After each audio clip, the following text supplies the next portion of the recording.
Well, folks, it happened. Donald J. Trump is once again the President of the United States. This, despite facing multiple indictments and convictions. It's like watching a reality TV show jump the shark, except the shark is wearing a red tie and yelling about witch hunts. The atmosphere in Washington, D.C. was, to put it mildly, unusual. The ceremony itself was moved indoors to the Capitol Rotunda due to what I'm legally obligated to call chilly weather. You know it's bad when even the weather seems to be saying, "We're not sure about this, guys." Notable faces in the crowd included tech giants like Elon Musk and Jeff Bezos, likely hoping for some favorable tweets about their companies. Conspicuously absent were Michelle Obama and Nancy Pelosi, proving once again that some things are more important than political theater. The real question on everyone's mind, however, was what kind of President Trump 2.0 would be. Would he tone down the rhetoric, or double down on his signature brand of chaos? Let's just say the early signs weren't exactly encouraging. In his inauguration speech, Trump promised a golden age of America and a revolution of common sense. Now, I've looked up common sense in the dictionary, and let's just say the definitions didn't exactly line up with what we heard that day. The speech was classic Trump-light on specifics, heavy on grievance, and peppered with enough self-congratulation to make a Kardashian blush.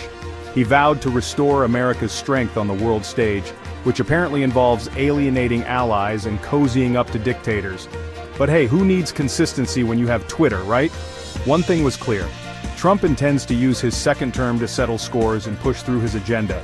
Consequences be damned. The speech was met with cheers from his supporters, who see him as a man of the people, fighting against the so-called deep state. Of course, they conveniently ignore the fact that he's a billionaire who lives in a gold-plated tower and has never met a tax loophole he didn't like. Trump wasted no time in putting his stamp on the presidency, signing a flurry of executive orders on his first day. It was like a greatest hits compilation of his most controversial policies, all conveniently packaged in a single day. First up, immigration. Trump declared a national emergency on the US-Mexico border, promising to build a wall that Mexico will definitely pay for this time. He also reinstated his travel ban, because nothing says making America great again like banning people from certain countries based on their religion. Next on the agenda, energy. Trump rolled back environmental regulations because who needs clean air and water when you can have cheap oil, right? He also announced plans to revive the coal industry, apparently unaware that the 1950s called and want their energy policy back.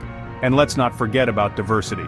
Trump revoked funding for programs that promote equality, because apparently discrimination is the new black. All in all, it was a busy day for Trump, and an even busier day for lawyers and activists gearing up to challenge his every move.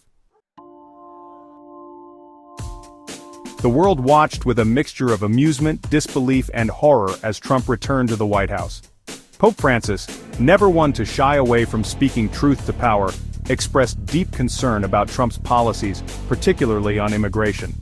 Vladimir Putin, on the other hand, sent his congratulations, likely seeing Trump's return as an opportunity to further destabilize the West.